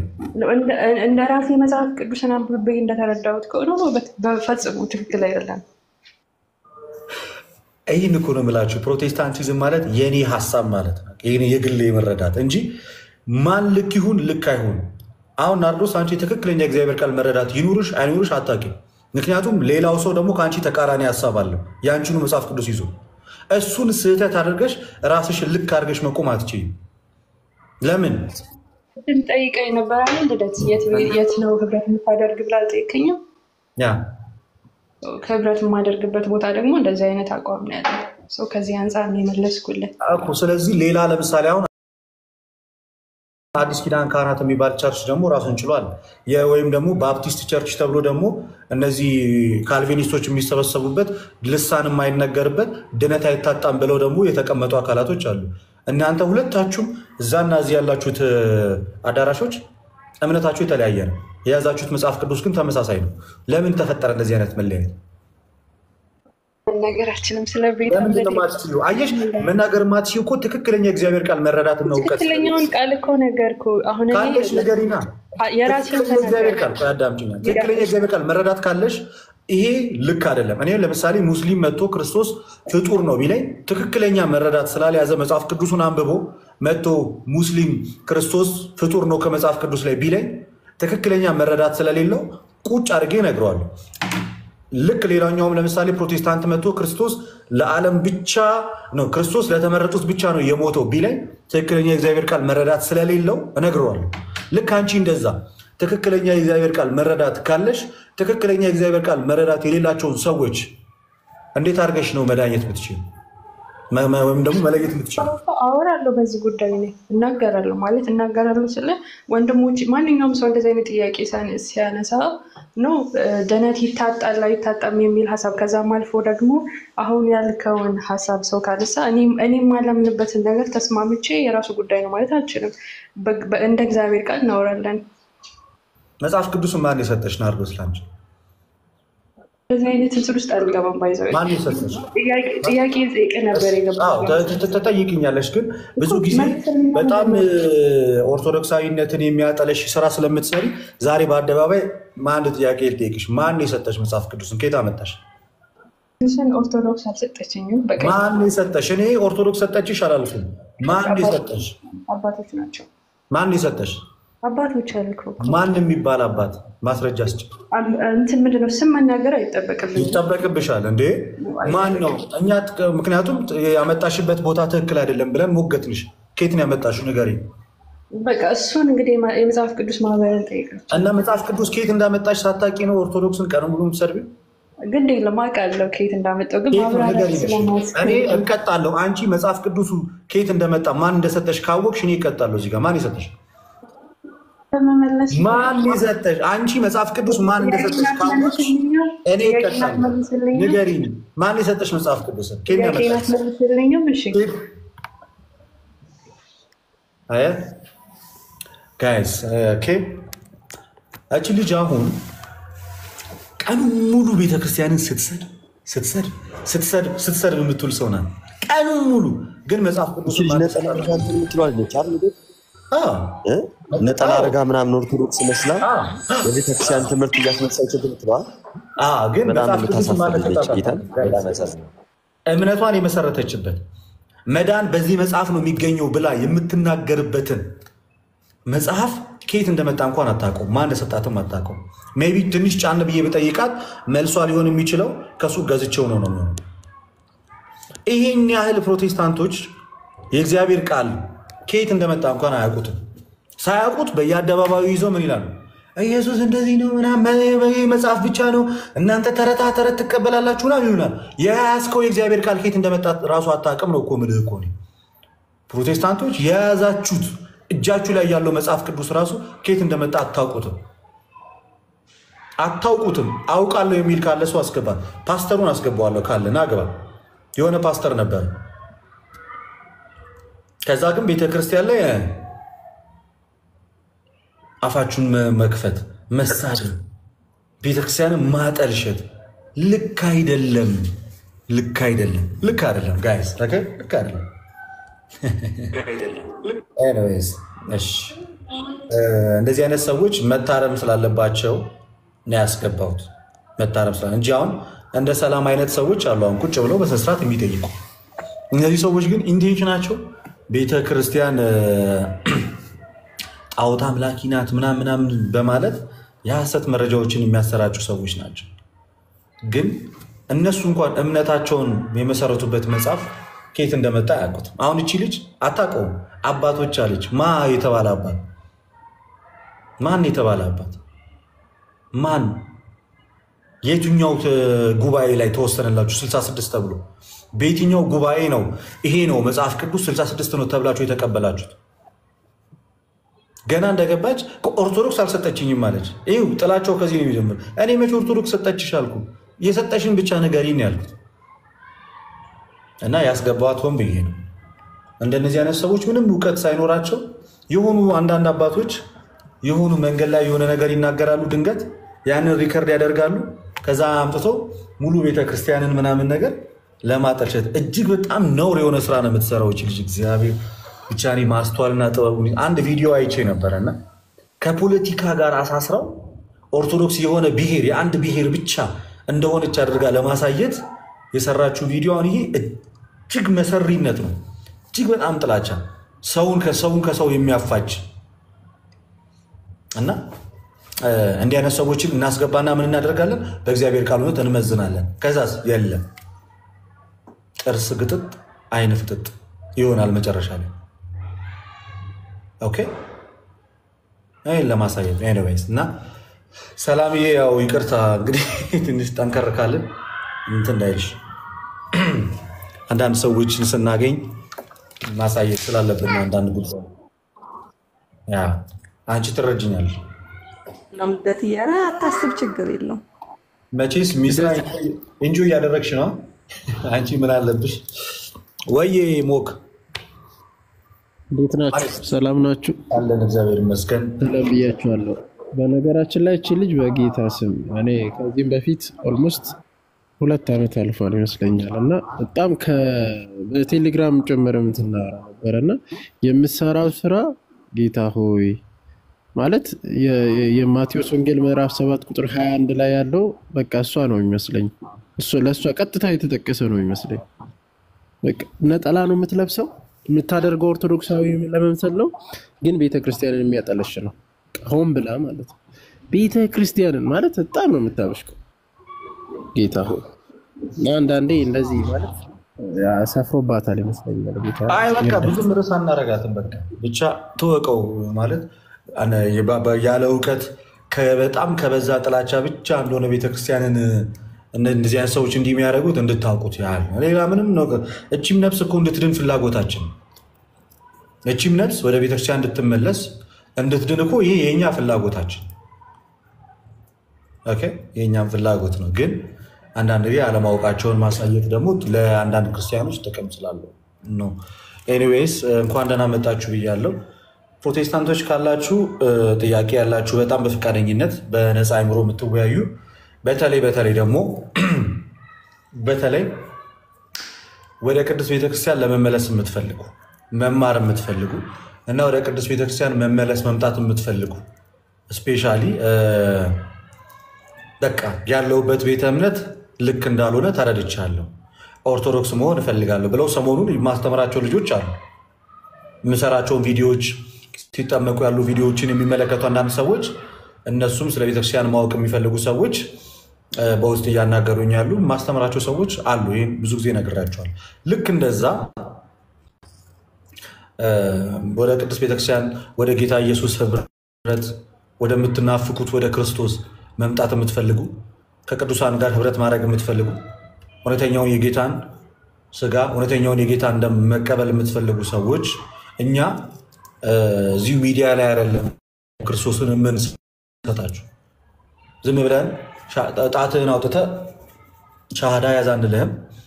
ዝም ብለህ በአፍህ በቃ ከዛሬ ጀምሮ በጌታ ሆነሃል የሚል እንደዛ አይደለም የምናደርገው። እኛ ቁጭ አድርገን እናስተምራችሁና ቤተክርስቲያን ወስደን የእውነት ከክርስቶስ ኢየሱስ ጋር ህብረት እንድታደርጉ ነው የምናደርገው። የእውነት የክርስቶስን ስጋና ደም እንድትቀበሉ እንድትጠመቁ ነው የምናደርገው እና ይሄ ስራችን ነው፣ ሐዋርያዊ አገልግሎት ስለሆነ። ኮመንት ላይ ኔጌቲቭ የሚጽፉ ፕሮቴስታንቶችን ካገኛችሁ አንድም ክርስቲያን ኔጌቲቭ መልስ እንዲመልስላችሁ አልፈልግም። የእግዚአብሔርን ቃል ጥቀሱላቸው። አዎ ጣዖት አምላኪ ናችሁ፣ አዎ እንደዚህ ናችሁ ምናምን ሲሏችሁ ከሆነ ቦታ የጳውሎስን መልእክት አምጡና ክርስቶስ ኢየሱስ ጌታ እንደሆነ የሚናገር ጥቅስ ንገሯቸው። ጌታ ያለ መድኃኒት እንደሆነ የሚያሳይ ጥቅስ ንገሯቸው። መልካም ኮመንቶችን ስጧቸው። እኔ የምሬን ነው የምላችሁ፣ ክርስቶስ ነው የምላችሁ። ሰው ወዶ አይደለም እንደዚህ በጣም ልቡ ጭፍን የሚለው። እኔ በጣም ነው የምወዳቸው። ወደ እውነተኛው ቦታ እንዲመጡ ፍላጎቴ ነው። ከእልህ እንዲወጡ ፍላጎቴ ነው። የማይሆን ኮመንት ሲጽፉ ስትመለከቱ አብራችሁ እንዳትጃጃሉ ፕሊዝ። ቆንጆ ጥቅሶች አሉ አይደል? እግዚአብሔር ልጁን ያለ መድኃኒት አድርጎ ልኮታል የሚሉ ጥቅሶች አሉ አይደል? በጣም የተወደዱ ስንት መልሶ መልሳለ። ከዛሬ ወዲህ እዚህ ቤት ውስጥ ኔጌቲቭ ኮመንት ሲጻፍ ኔጌቲቭ መልስ የሚመልስ ክርስቲያን እንዳይኖር ቃል ተግባብተን ነው የሚል ያለን። ኔጌቲቭ ኮመንት የሚመልስ አንድም ክርስቲያን እንዳይኖር። የትኛውም ፕሮቴስታንት ምንም አይደል እንደገባ የተክልዬ ተቅማጥ እያለ ይጻፍ፣ ኢትስ ኦኬ። እናንተ ምን በሉት? ጌታ ኢየሱስ ክርስቶስ እንዳዳነው ንገሩት በኮመንት። እናንተ የመጥቆራ ልጆች ይበላችሁ፣ ኢትስ ፋይን። እናንተ ምን በሉት? ክርስቶስ ኢየሱስ ጌታ እንደሆነ መልሱልን።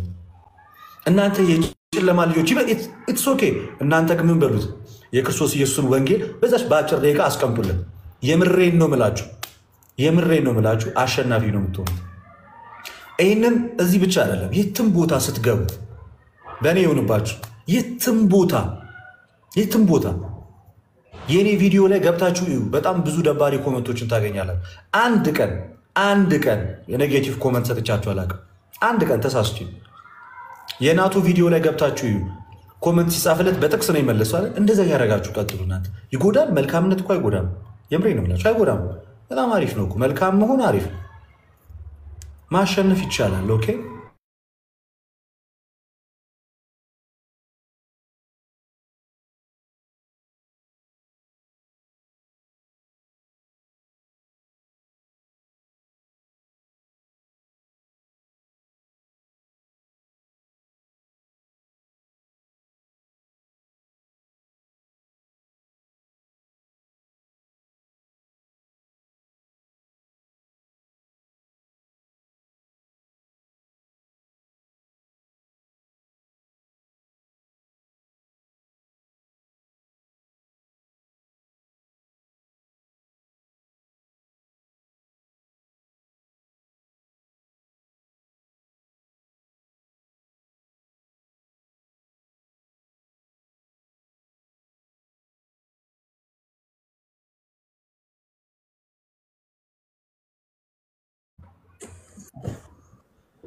እና ለማንኛውም ሰላም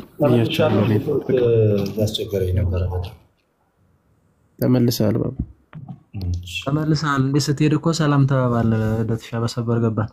አረገ ቀጥሉ፣ ክሪስዬ ቀጥሉ እናንተ ቀጥሉ። አይ ቀጥል፣ ጨርስ። ሰላም አይ እኔማ ያልኩኝ እኔ። በቃ ጨረስኩኝ። ሰው እያስገባችሁ መልእክት ለማስተላለፍ ብቻ ብዬ ነበረ። ሰው እያስገባችሁ ቀጥሉ፣ መወያየት ትችላላችሁ።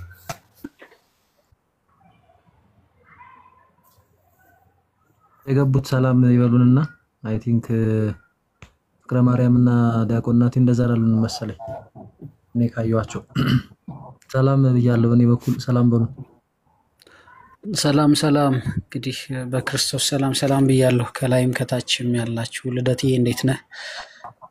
ያው እኔ እንኳን ጠፋ ብዬ ስለመጣሁ ላዳምጥ ብዬ ነው። የቅድሟም ልጅ ገርሞኝ ነው ለካ ሁሉም ሰው ነው የሚያውቃት ብዬ በጣም ገርሞኝ እያዳመጥኩ ነበርና ልደቴም እኔ የዋህ መስላኝ ረጋ ብለህ አናግራት እያልኩ እየጻፍኩልህ ነበር። ኤንዌይስ ጥሩ ነው እንደዚህ መመለስ የሚፈልጉ እህቶች ወንድሞችን ቅድሚያ ሰጥቶ መመለሱ የተሻለ ስለሆነ ቅድም ልደት እንዳለው ብዙዎቻችሁ ጫፍ ላይ ደርሳችሁ በብዙ ትምህርቶች ውስጣችሁ እያመነበት ግን አንዳንዶቻችሁ ሃይማኖት ስቀይር የሚመጣብኝን ጫና እንዴት ነው የምቋቋመው ከቤተሰቦቼ ከጓደኞቼ አብረውኝ ከነበሩት አብሬያቸው ስካፈል ከነበሩት እህቶች ወንድሞች ጋር ያለኝ ህብረት እንዴት ላረገው ነው የሚል ፍራቻ ያላችሁ ከሃይማኖት ከነፍስ የሚበልጥ ነገር የለምና ምናልባት የቀሩ ጥያቄዎች ካሏችሁ ቅድም ልደት እንዳለው ጥያቄዎቻችሁን ተመልሰውላችሁ ወደ እናት ቅድስት ቀደምት ኦርቶዶክስ ተዋሕዶ ቤተክርስቲያን የምትመለሱበት ጥሩ እድል ነው። በነገራችን ላይ ልደቴ በዚሁ አጋጣሚ እንደው ሌላ ቦታ ሄደው ከሚጠይቁት በላይ ይህን እድል አያገኙትም። እግዚአብሔር የፈጠረው መልካም አጋጣሚና መልካም እድል ነውና ብዙዎቹ በዚህ እየተጠቀሙ ያሉ እንዳሉ እናውቃለን። ይህን እድል ያው ተሰጥቷቸዋል። ስለዚህ ምናልባት የምትገቡ እህቶች ወንድሞች ይህን እድል መጠቀም ብትችሉ ብዬ ወንድማዊ ምክሬን ለመስጠት ነው። በርቱልኝ። እግዚአብሔር ያክብርልን መምህር፣ እናመሰግናለን። ናቱ እንኳን ደህና መጣ።